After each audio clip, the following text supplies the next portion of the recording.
നമ്മോടൊപ്പം മുഖ്യാതിഥിയായി പങ്കുചേരുന്നത് കേരള രാഷ്ട്രീയത്തിലും സാംസ്കാരിക രംഗത്തും സമാനതകളില്ലാത്ത വ്യക്തിമുദ്ര പതിപ്പിച്ച പ്രിയങ്കരനായ നേതാവ് ബഹുമാനപ്പെട്ട മുൻ മന്ത്രി ശ്രീ ടി.കെ. ഹംസ സാറാണ്.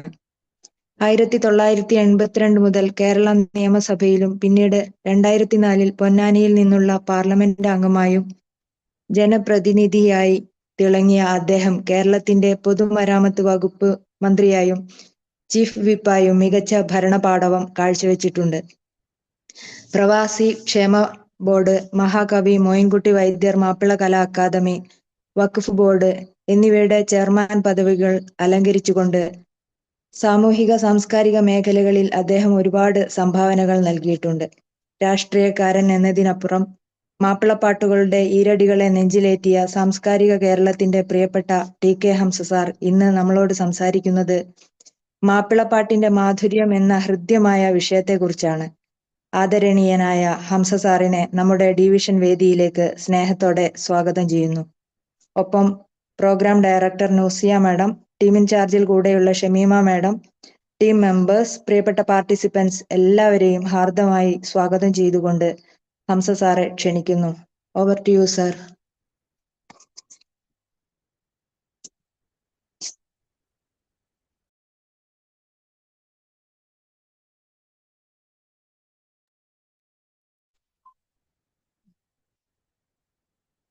മാപ്പിളപ്പാട്ടുകൾ കേരളത്തിലെ നാടോടിപ്പാട്ടുകളും അറബി ബെയ്ത്തുകളും കൂടിക്കലർന്നുണ്ടായ ഒരു പ്രത്യേകമായ സംവിധാനമാണ്. മാപ്പിളമാർ അതിൻ്റെ ഉപജ്ഞാതാക്കൾ എങ്ങനെ ഉണ്ടായി? ആരാണ് മാപ്പിളമാർ? കേരളത്തിലെ ആദ്യത്തെ മാപ്പിള കേരളം ഭരിച്ചിരുന്ന ചേരമാൻ പെരുമാൾ രാമശേഖരൻ ആയിരുന്നു. അദ്ദേഹം പണ്ഡിതനും ചിന്തകനുമായിരുന്നു. കേരളത്തിൽ വന്ന അറബി കച്ചവടക്കാരിൽ നിന്നും മുഹമ്മദ് നബിയുടെ വരവും സന്ദേശവും പ്രത്യയശാസ്ത്രവും എല്ലാം അദ്ദേഹം കേട്ട് മനസ്സിലാക്കി. അദ്ദേഹത്തെ കാണണം എന്നുള്ള ആഗ്രഹത്തിന്റെ അടിസ്ഥാനത്തിൽ ചേരമാൻ പെരുമാൾ രാമശേഖരൻ മുഹമ്മദ് നബിയെ കാണാൻ മക്കത്തേക്ക് പോവുകയാണ്. ആ ഭാഗം മോയിൻകുട്ടി വൈദ്യർ തന്റെ ഹിജറ എന്ന കാവ്യത്തിൽ വിശദീകരിക്കുന്നുണ്ട്. ഏറി കപ്പൽ പായുയർത്തി രാപ്പകൽകൾ ഓടി എത്തിടൈ ഷഹർ മുഹല്ല ബസ്തി തന്നിൽ കൂടി ഏറി ഖുദ്ദൂസെത്തി അന്തേ താകതങ്ങൾ എങ്കെ കീരഹദ്ദാകത്തലത്തുണ്ടായിരുന്നാർ എന്റെ ഷഹർ മുഹല്ല എന്ന കേന്ദ്രത്തിൽ അദ്ദേഹം അണയുകയും നബിയെ കുറിച്ച് അന്വേഷിക്കുകയും ചെയ്തപ്പോൾ ജിദ്ദ എന്ന സ്ഥലത്തുണ്ട് എന്നാണ് അറിഞ്ഞത്. അതോടുകൂടി അദ്ദേഹം ആവേശഭരിതമായി ചിർക്കടാക്ഷ കോൾമലർ ചെന്താമരപാദത്തിൽ ചെമ്മതി കിരീടം എടുത്ത് സീറൈ താഴ്ത്തി അദ്ദേഹം ആവേശത്തോടു കൂടി പോവുകയും നബിയുടെ ചെന്താമര പോലെയുള്ള മനോഹരമായ തൃപ്പാദങ്ങളിൽ അദ്ദേഹം നമസ്കരിക്കുകയും ചെയ്തു. നബി പറഞ്ഞു, മനുഷ്യന്റെ മുമ്പിൽ കുമ്പിട്ട് നമസ്കരിക്കാൻ പാടില്ല. അദ്ദേഹത്തെ ഉയർത്തിപ്പിടിച്ചു. അങ്ങനെ നബിയുടെ പ്രസ്ഥാനത്തിൽ ഇദ്ദേഹം നമ്മുടെ രാജാവ് ചേർന്നു. താജുദ്ദീൻ എന്ന പേര് വിളിച്ചു. ദീർഘകാലം അവിടെ താമസിച്ചു. അവസാനം അദ്ദേഹവും അദ്ദേഹത്തെ വിവാഹം ചെയ്ത കുടുംബത്തിലെ പ്രധാനികളും ചേർന്ന് കേരളത്തിലേക്ക് പുറപ്പെട്ടു. അദ്ദേഹം അവിടുത്തെ പഴയ രാജാവിന്റെ സഹോദരിയെ വിവാഹം ചെയ്തിരുന്നു. ആ രാജാവിന്റെ അനുജനാണ് മാലിക് ബിൻ ദിനാർ. അദ്ദേഹവും ഈ രാജാവും എല്ലാം കേരളത്തിലേക്ക് പോന്നു. വഴിയിൽ വെച്ച് അദ്ദേഹം സുഖനായി മരണപ്പെട്ടു. ആ മാലിക് ബിൻ ദിനാറും സംഘവും കേരളത്തിൽ എത്തിച്ചേർന്നു. അദ്ദേഹം കൊടുത്തിരുന്ന ഒരു കത്തുമായിട്ടാണ് ഇവിടെ വന്നത്. ആ കത്ത് അനന്തരവന്മാർക്ക് കൊടുത്തപ്പോൾ എല്ലാ ബഹുമാനത്തോടു കൂടി സ്വീകരിക്കുകയും താമസിക്കാനുള്ള സൗകര്യം ഏർപ്പെടുത്തുകയും ചെയ്തു.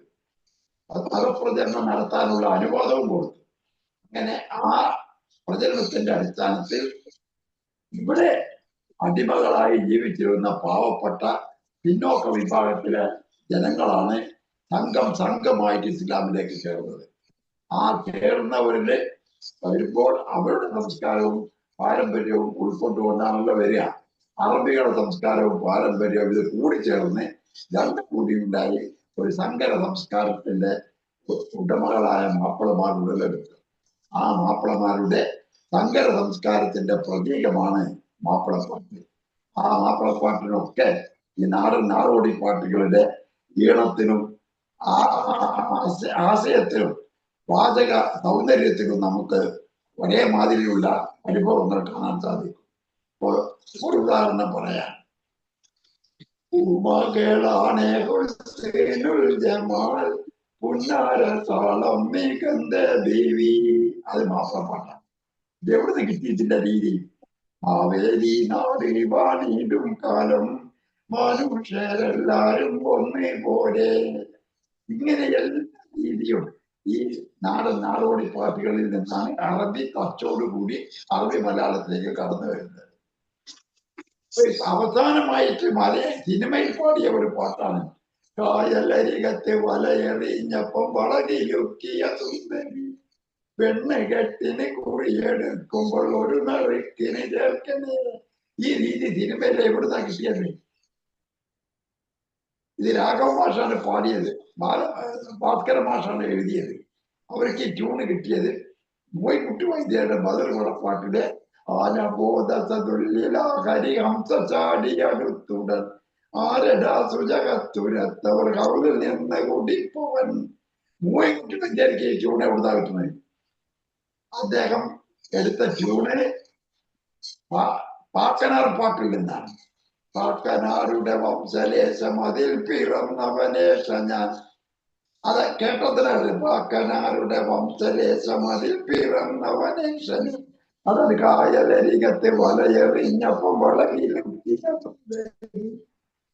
ഇതാണ് മാപ്പിളപ്പാട്ടിന്റെ തുടക്കം. അങ്ങനെ അതിൽ ആ പാട്ടുകൾ മുഴുവൻ എഴുതിയത് അറബി മലയാള ഭാഷയിലാണ്. അറബി മലയാളം എന്ന് പറഞ്ഞാൽ അന്ന് മലയാളത്തിന് ലിപി ഉണ്ടായിരുന്നില്ല. 1400 കൊല്ലം മുമ്പത്തെ വിഷയമാണ് ഞാൻ പറയുന്നത്. എഴുതാൻ ലിപിയില്ല, വട്ടെഴുത്തും കോലെഴുത്തുമായിരുന്നു. അപ്പോൾ അറബികളുടെ ലിപി എടുത്ത് സംസാരിക്കുന്ന മലയാള ഭാഷ ആ അറബി ലിപിയിൽ എഴുതി. അതാണ് അറബി മലയാളം. മലയാളത്തിൽ വാക്കുകൾ കുറവുള്ളിടത്ത് അറബി വാക്കുകൾ കൂട്ടിച്ചേർത്തു, പേർഷ്യൻ വാക്കുകൾ കൂട്ടിച്ചേർത്തു. അങ്ങനെ പേർഷ്യൻ അറബി വാക്കുകളാൽ നടത്തിയിട്ടുള്ള മലയാളമാണ് അറബി മലയാള ഭാഷ. അതിലാണ് 1300 കൊല്ലം മാപ്പിളമാർ ശ്രമിച്ച് പേരിച്ചിരുന്നത്. പാട്ടും കളിയും തമാശയും ഒക്കെ പലതരത്തിലുള്ള കലകളും അറബികളും നമ്മളുമായിട്ട് ബന്ധത്തിൽ ഇവിടെ വളർന്നു വന്നു. മാപ്പിള കലകൾ എന്ന് പറയുമ്പോൾ അതിൽ പ്രധാനമായ ദഫ്മുട്ട്, അറബന, കോൽക്കളി, ഒപ്പന തുടങ്ങിയ ഒരുപാട് കലകളുണ്ട്. അതിൽ അറബനയും ദഫ്മുട്ടും മാത്രമാണ് അറബികളുടെ.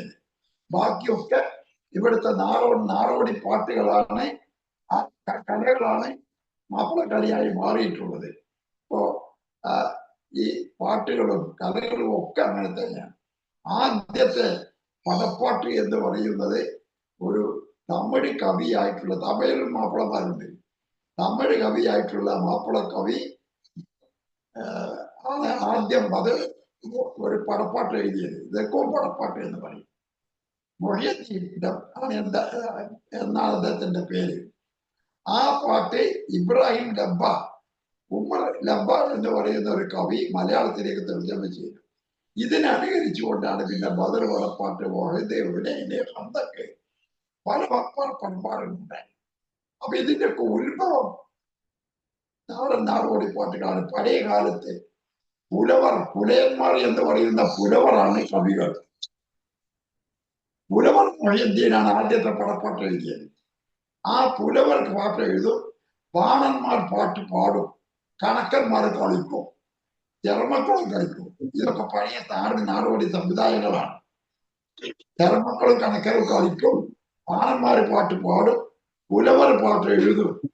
ഈ പാട്ട് അവരെല്ലാം കൂടി ഇസ്ലാമായി മാപ്പിളമാരായപ്പോൾ അവർ മാപ്പിളപ്പാട്ടിലൂടെയാണ് പിന്നെ വളർത്തിക്കൊണ്ടുവന്നത്. അങ്ങനെ ദീർഘകാലത്തെ ചരിത്രം ഈ മാപ്പിളപ്പാട്ടിലുള്ളത് ഈ വരിക്കാണ്. മാപ്പിളപ്പാട്ട് വളർന്ന് വളർന്ന് വലുതായി വന്നു. അറബി മലയാള ഭാഷ ഒരുപാട് കാലം മോയിൻകുട്ടി വൈദ്യരുടെ കാലം വരെ അറബി മലയാളത്തിൽ മാത്രമാണ് എഴുതിയിരുന്നത്. അതിനുശേഷമാണ് പച്ച മലയാളത്തിൽ മാപ്പിളപ്പാട്ട് എഴുതാൻ തുടങ്ങിയത്. അതിൽ ആദ്യത്തെ ഒരാളാണ് ചാക്കേരി മൊയ്തീൻകുട്ടി. ചാക്കേരി മൊയ്തീൻകുട്ടി ബദർ പടപ്പാട്ട് മലയാളത്തിൽ പച്ച മലയാളത്തിൽ എഴുതി. മോയിൻകുട്ടി വൈദ്യരുടെ പടപ്പാട്ട് അറബി മലയാളത്തിലാണ്.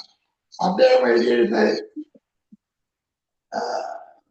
പുറപ്പെട്ട പുജാതിലുടൻ പൊങ്കയുള്ളൊന്തിലിബാധി ചമൈന്ത് പുതുമാ കഥവിട്ട് കൽവത്തെ ഹരീറുമുടുത്തിടവേ മിക മികവായ പട്ടുകളാൽ ഇളമേൽമ ചട്ടകളും ഉടയാട ചുട്ടികളും പല പണി പുതുവായി എടുത്തൊരു കാത്തം വിരൽക്ക് പതിത്തിടലായി.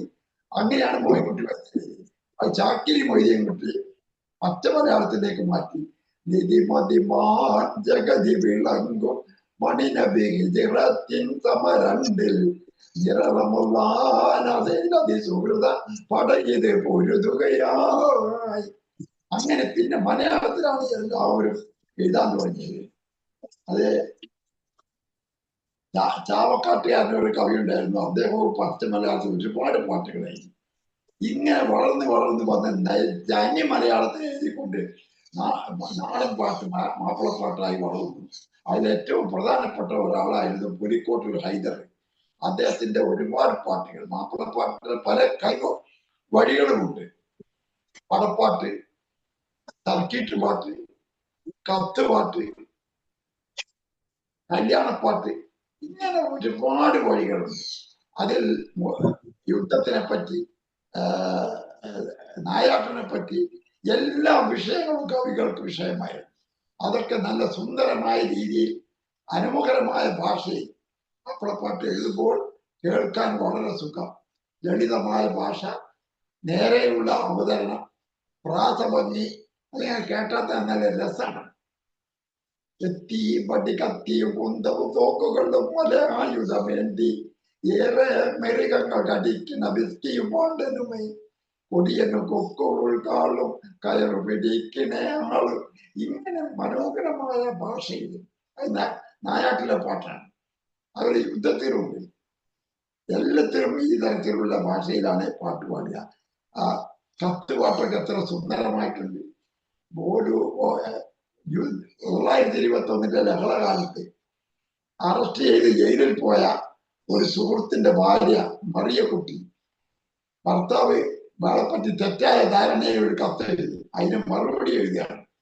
ഓടുവാൻ ഇരു കണ്ണിൽ മണിമാരൻ കത്തൻ കുട്ടി പൂമാനം തെളിന്തുണർന്നിടുവാൻ കെട്ടി കവിതൈ പോട്ടിടുന്നിതാ സ്വന്തം മറിയക്കുട്ടി.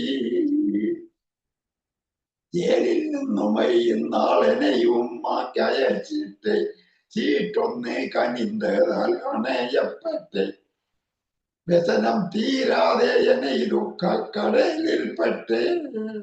എന്ത് മനോഹരമായ ഭാഷയിലാണ്. അതുപോലെ തന്നെ പല സ്ത്രീകളും പാട്ടുകാരുണ്ടായിരുന്നു. കുറച്ചൊന്നുമല്ല, പുരുഷന്മാരും സ്ത്രീകളും ഒരുപാട് മാപ്പിള ഒപ്പനപ്പാട്ടുകളെ കേട്ടാൽ കല്യാണത്തിന് സ്ത്രീകൾ ഒരു ഭാഗത്ത്, പുരുഷന്മാർ മറ്റൊരു ഭാഗത്ത്. പുരുഷന്മാർ വട്ടപ്പാട്ട് പാടും, സ്ത്രീകൾ ഒപ്പനപ്പാട്ട് പാടും.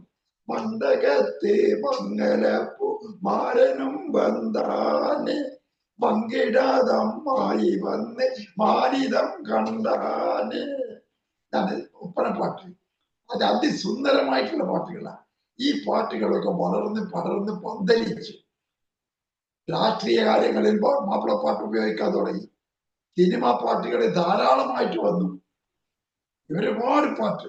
1952 ആദ്യമായിട്ട് സിനിമയിൽ ഒരു പാട്ട് വരുന്നത്. ദ്വരരാജി എന്ന് പറഞ്ഞ ഒരു ആള് മദ്രാസിൽ പോയി മടങ്ങി വന്നു. ആ വിവരം അദ്ദേഹത്തോട് സുഹൃത്തുക്കൾ ചോദിക്കുക. അദ്ദേഹം മറുപടി പറയുന്നത് മാപ്പിളപ്പാട്ടിലാണ്. അതാണ് അമ്മ എന്ന സിനിമയിൽ ആദ്യമായി വന്ന ഒരു മാപ്പിളപ്പാട്ട്.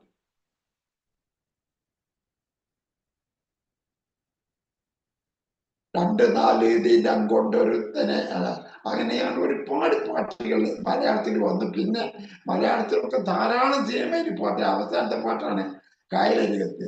അപ്പൊ തെരഞ്ഞെടുപ്പ് പാട്ടുകള്, കല്യാണ പാട്ടുകള്, സിനിമാ പാട്ടുകള് ഒക്കെ ഒരുപാട് പാട്ടുകൾ മലയാളത്തിൽ വന്നു. ഇതാണ് മാപ്പിള മലയാളത്തിന്റെ ചരിത്രം.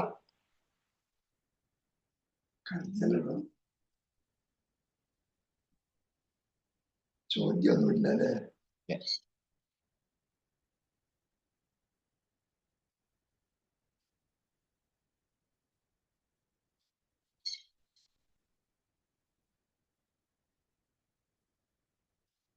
നിർത്തി. അതിനെ ആവർത്തനങ്ങളായിട്ട് വരും.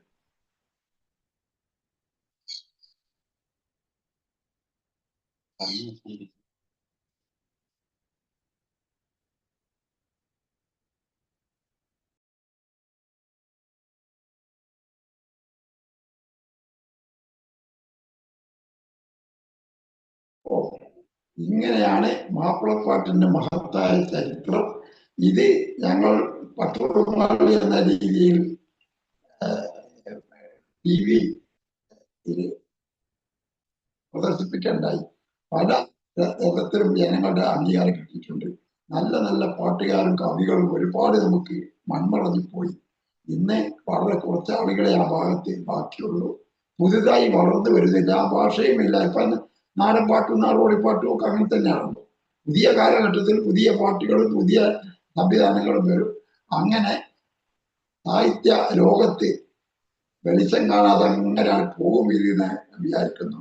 പക്ഷെ ഇതിന്റെ മനോഹാരിതയും ഭാഷാ സൗന്ദര്യവും ഈശ്വരന്റെ ഈണങ്ങളും ഒരിക്കലും നഷ്ടപ്പെടുകയില്ലെന്നാണ് ഞാൻ വിചാരിക്കുന്നത്. കാളകൂട്ടിനെ പറ്റി എഴുതി, നായാട്ടിനെ പറ്റി എഴുതി. കാളകൂട്ടിന്റെ അതിശയം പലരുമെ പറഞ്ഞ പൂതി, എന്റെ കാലിയെ കൊണ്ടൊരുതിനെ ഞാൻ ചെന്നാണഞ്ഞ ചേരി. അതാണ് കാളകൂട്ടിന്റെ പാട്ട്. അതുപോലെ നരിനായാട്ട്, മഞ്ചേരിയും മേലാക്കവും രണ്ടായി പിരിഞ്ഞിട്ട് പൂർവികം അവർ തമ്മിൽ എതിരായിട്ട് ഇതുവരെ പൊടി പാറ്റി കഴിച്ച് വന്നിടനായാട്ട്. മാപ്പിളപ്പാട്ടിനുള്ള ആവശ്യം ലളിതമായ ഭാഷയെ പ്രാസഭംഗി സൗന്ദര്യം ഇതൊന്നും വേണ്ട എന്നാണ് ഇപ്പൊ ആധുനിക കവികൾ പറയുന്നത്. പുതിയ കവിയിൽ പ്രാസഭംഗിയില്ല, ഇശയില്ല, ഒന്നുമില്ല. അങ്ങനെ മലയാളം എഴുതുമ്പോൾ എഴുതുക, വരി കുറച്ച് എഴുതുന്നു മാത്രം. അങ്ങനെ അതിനെ പേര് പാട്ട് എന്നാൽ കവി, പാട്ട്, കവിത എന്നൊക്കെ പറയും. പക്ഷേ ഓരോന്നിനും ഓരോ പ്രത്യേകതയുണ്ടല്ലോ. ആ പ്രത്യേകത, അതിന്റെ സ്വഭാവ വൈശിഷ്ട്യങ്ങൾ നിലനിർത്തിക്കൊണ്ട് പോന്നാലേ ആകർഷണീയമായിട്ടുള്ള ഒരു സ്ഥിതി ഉണ്ടാവുള്ളൂ. മാപ്പിളപ്പാട്ടിന് എപ്പോഴും ഭാഷാ സൗന്ദര്യം, കേൾവി സൗന്ദര്യം, പ്രാസഭംഗിയും അതിന്റെ ഇശലുകളും ട്യൂണുകളും, ഇതിലാണ് അതിന്റെ സംഗതി കിടക്കുന്നത്. അത് നഷ്ടപ്പെട്ടാൽ പാട്ട് പോകും. അതുകൊണ്ട് അതിന്റെ സൗന്ദര്യം നഷ്ടപ്പെടാതിരിക്കാൻ ഇശലുകൾ, ട്യൂണുകൾ നന്നായി അവതരിപ്പിക്കുന്ന, പഴയ കാലത്തിന്റെ ഓർമ്മകൾ പുതുക്കി നിലനിർത്തുന്ന കാലഘട്ടം ഉണ്ടാവട്ടെ എന്ന് ആശംസിച്ചുകൊണ്ട് ഞാൻ നിർത്തുന്നു.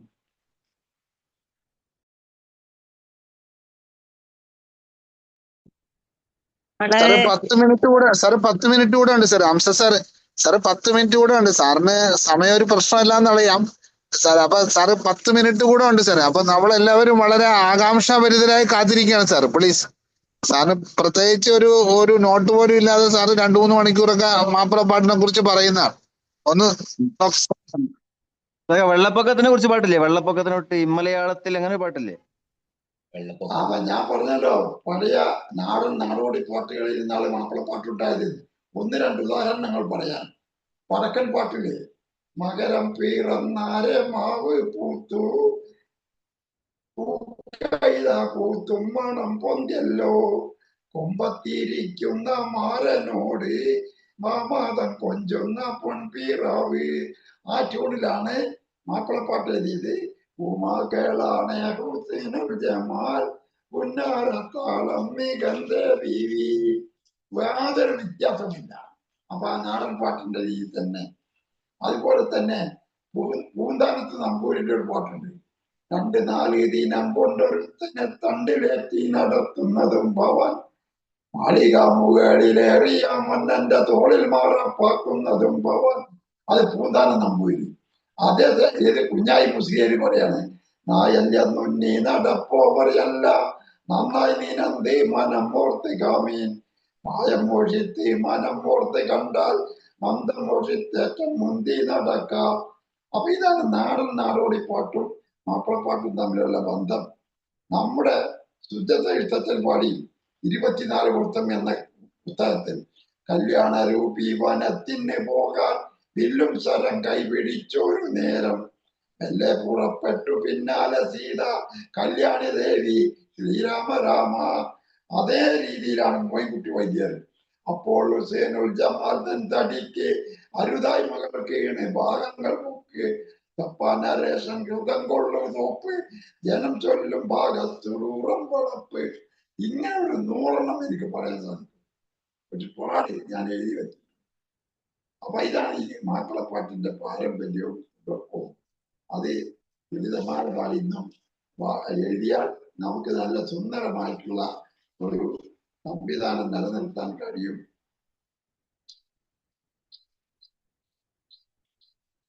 ഈ രാജ്യത്തുണ്ടായിരുന്ന കാളകൂട്ട് നായാട്ട് എന്നൊക്കെ പറഞ്ഞാൽ പല സംഭവത്തെ പറ്റിയും വെള്ളപ്പൊക്കത്തെ പറ്റി പഴയ കാലത്ത് എഴുതിയ പാട്ടുകളിൽ നിന്നാണ് അതിന്റെ ചരിത്രം എന്ന് നമ്മൾ മനസ്സിലാക്കുന്നത്. ഇപ്പോ ഇക്കൊല്ലം കഴിഞ്ഞ കൊല്ലമൊക്കെ വെള്ളപ്പൊക്കം ഉണ്ടായല്ലോ ഇവിടെ, മല ഇടിച്ചിലും ഒക്കെ. ഇതിന്റെ ഒക്കെ ചരിത്രം പണ്ടേ ഉണ്ട്. പണ്ടേ ഇത് എഴുതിയത് നമ്മൾ മനസ്സിലാക്കുന്നത് മാപ്പിളപ്പാട്ട് ചരിത്രത്തിൽ നിന്നാണ്. പൊന്നെ വൻകിടി മിന്നും മഴ വെള്ളം കൊടും കാറ്റും എന്നൊക്കെ പറഞ്ഞ കവികൾ ഇങ്ങനെ എഴുതിയിട്ട് വിശദീകരിക്കുകയായിരുന്നു. സുന്ദരമായ പാട്ടുകൾ. ഇതുപോലെ പല സംഭവങ്ങളും നമുക്ക് വിശദീകരിക്കാൻ വേണ്ടി സാധിക്കും. മാപ്പിളപ്പാട്ട് ഒരിക്കലും നശിക്കാതിരിക്കട്ടെ എന്നാണ് എന്റെയൊക്കെ പ്രാർത്ഥന. ഞാൻ മാപ്പിളപ്പാട്ടിനെ സംബന്ധിച്ച് ചെറിയൊരു പുസ്തകം എഴുതുകയുണ്ടായി, മാപ്പിളപ്പാട്ടിന്റെ മാധുര്യം. അത് സുന്ദരമായിട്ട് ഈ വിഷയങ്ങളൊക്കെ വിവരിക്കുന്നുണ്ട്. അതിന്റെ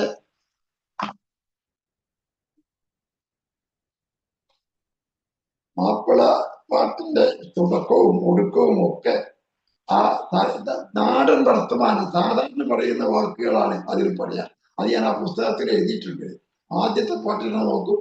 സത്യം പറയുന്ന ഷാപ്പ്, സാമാനം നല്ല സോപ്പ്, താടി തലമുടി വാർന്നിടാൻ പുതുമാതിരി ചേർപ്പ്, എളുപ്പുന വിൽക്കാൻ തയ്യാറതുണ്ട് ചായയും കാപ്പി.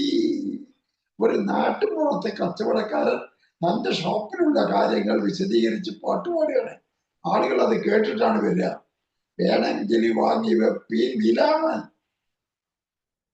വെത്തേ ചെണ്ടിന്റെ കുപ്പി, വേണമെങ്കിൽ വാങ്ങി വെപ്പി വില ആദായം വളരെ 1.5 റുപ്പി. അതുപോൽ കയറൂഫിന്മാരെയും കോർത്തിട്ടിതാ വെച്ചേ. അതുപോലെ ഒരു പെൺകുട്ടി ചെറുപ്പത്തിൽ വിവാഹം ചെയ്ത് ഭർത്താവിന്റെ കൂടെ താമസിച്ചു. കുറെ കഴിഞ്ഞപ്പോ അദ്ദേഹത്തിന് മോശമായ പെരുമാറ്റങ്ങൾ ഉണ്ടായി. അപ്പൊ തമ്മിൽ തെറ്റി ഒഴിഞ്ഞു പോയിരുന്നിട്ട് പാടിയ പാട്ട്, 12-ാം വയസ്സിൽ എന്നെ കെട്ടി നിങ്ങൾ നല്ല പൗറടിച്ചതൊന്നും ഇപ്പോൾ ഓർമ്മ തോന്നുന്നില്ലേ. മന്ദിരം കൊണ്ടാണ് മുത്ത് മക്കളെ ഞാൻ 6 പെറ്റ്, ഇപ്പോഴല്ലേ വന്ന തെറ്റ് കുഞ്ഞി മക്കളാറ്, ഇപ്പോഴല്ലേ പോര്. ഇതൊക്കെ എന്ത് സുന്ദരമാണ്. ഒരു വ്യാഖ്യാനം ആവശ്യമില്ല, വിശദീകരണം വേണ്ട, പച്ച മലയാളത്തിൽ. അങ്ങനെ ഒരുപാട് ഉദാഹരണങ്ങൾ പറയാൻ സാധിക്കും. ഇതിന്റെ തുടക്കം പഴയ കാലത്തുള്ള ആ പാട്ടുകള് ഇന്നും നമ്മൾ ഓർക്കുന്നുണ്ട്. ഇന്ന് പേരും പാട്ട് പാടിയാലും നാടൻ പാട്ട് കേൾക്കുമ്പോൾ നമുക്കൊരു സന്തോഷമാണ്. മാവേലി നാട് പാടിയെടുക്കാറെന്നൊക്കെ പറഞ്ഞ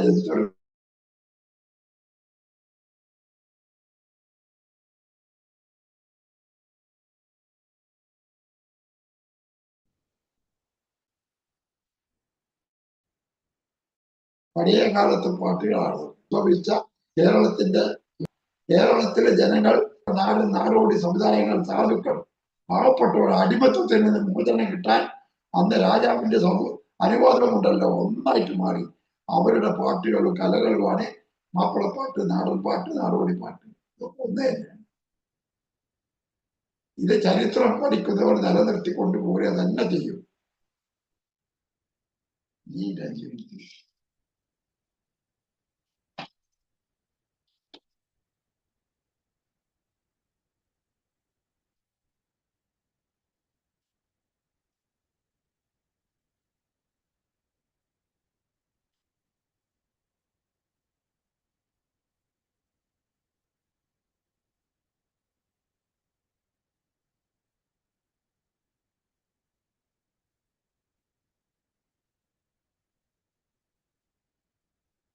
നമ്മുടെ പാട്ട് കേൾക്കാൻ സാധിക്കൂലേ?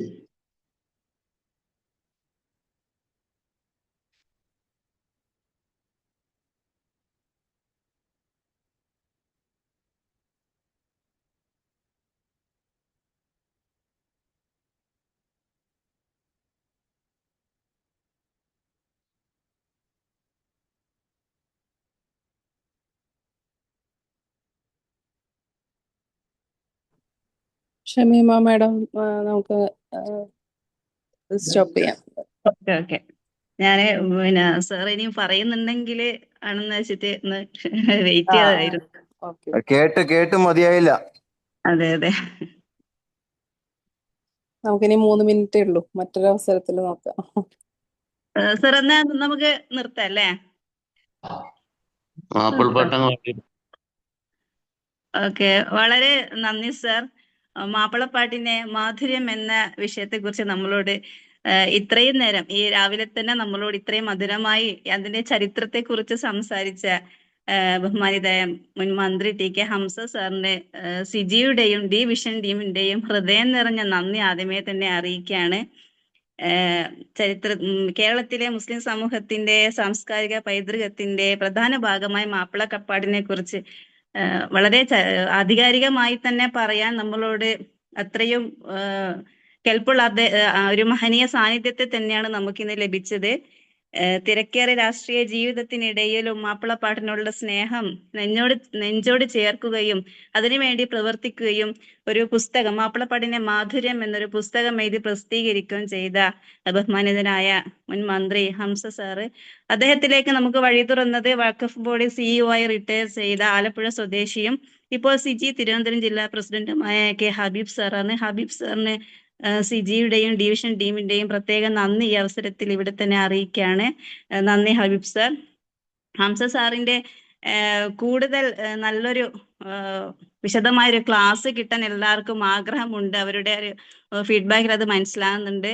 ഇത്രയും നന്നായി ഇതിനെക്കുറിച്ച് സംസാരിച്ച സാറിനോട്, മാപ്പിളപ്പാട്ട് നമ്മുടെ എന്നും താളം പിടിക്കാൻ ഉതകുന്ന മാപ്പിളപ്പാട്ടിന്റെ ചരിത്രം, വടക്കൻ പാട്ടിൽ നിന്നും പൂന്താനത്തിന്റെ നാടൻ പാട്ടിൽ നിന്നുമൊക്കെ ശീലം ഉൾക്കൊള്ളുകൊണ്ട് മാപ്പിളപ്പാട്ടിന്റെ ചരിത്രം ഇനിയും മുന്നോട്ട് പോവുകയാണ്. സാറിന്റെ ആഗ്രഹം പോലെ തന്നെ മാപ്പിളപ്പാട്ട് നശിച്ചു പോകരുത്, അത് ഇനിയും അനുസ്യൂതം തുടർന്നുകൊണ്ടിരിക്കണം എന്ന് ആഗ്രഹിച്ചുകൊണ്ട് നമ്മുടെ ഇന്നത്തെ ഡിവിഷൻ ഇവിടെ അവസാനിക്കുകയാണ്. നാളെ മറ്റൊരു വിഷയമായി വീണ്ടും കാണാമെന്ന ശുഭപ്രതീക്ഷയോടുകൂടി എല്ലാ പാർട്ടിസിപ്പൻസിനും, ഡയറക്ടർ ന്യൂസിയ മേഡത്തിനും കൂടെയുള്ള നസീമ മേഡത്തിനും തിരശ്ശീലയ്ക്ക് പേരുള്ള എല്ലാ സഹപ്രവർത്തകർക്കും നന്ദി പറഞ്ഞുകൊണ്ട് പ്രോഗ്രാം ഇവിടെ വൈൻഡപ്പ് ചെയ്യാണ്. എല്ലാവർക്കും ഒരിക്കൽ കൂടി നന്ദി ഹംസ സാർ.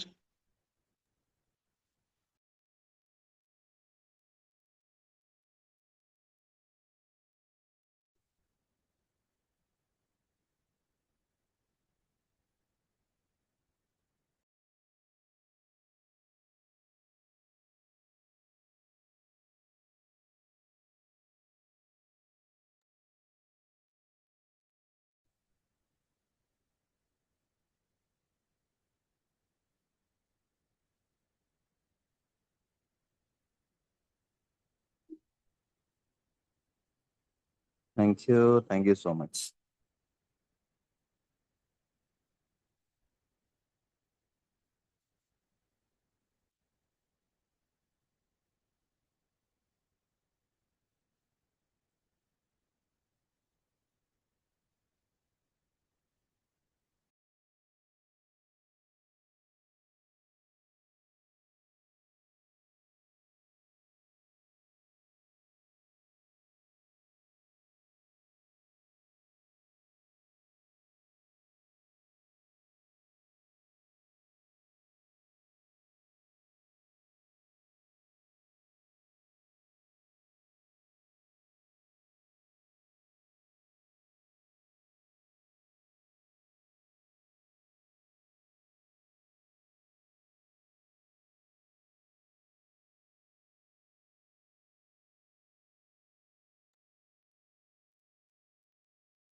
എന്താ ഫ്ലോറ് പൂട്ടി പോണില്ലല്ലോ?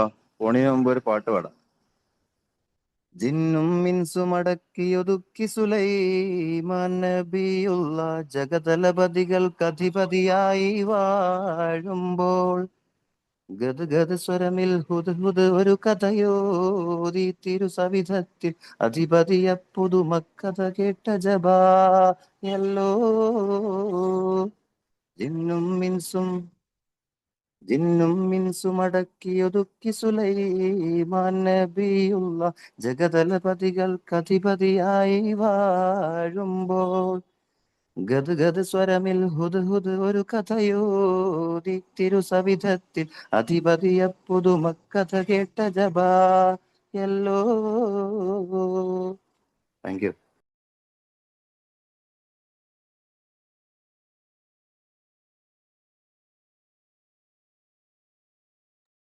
എന്തോ ടെക്നിക്കൽ എററാണ്. എല്ലാവരും ഒന്ന് ലീവ് ചെയ്യുകയാണെങ്കിൽ നല്ലതായിരുന്നു.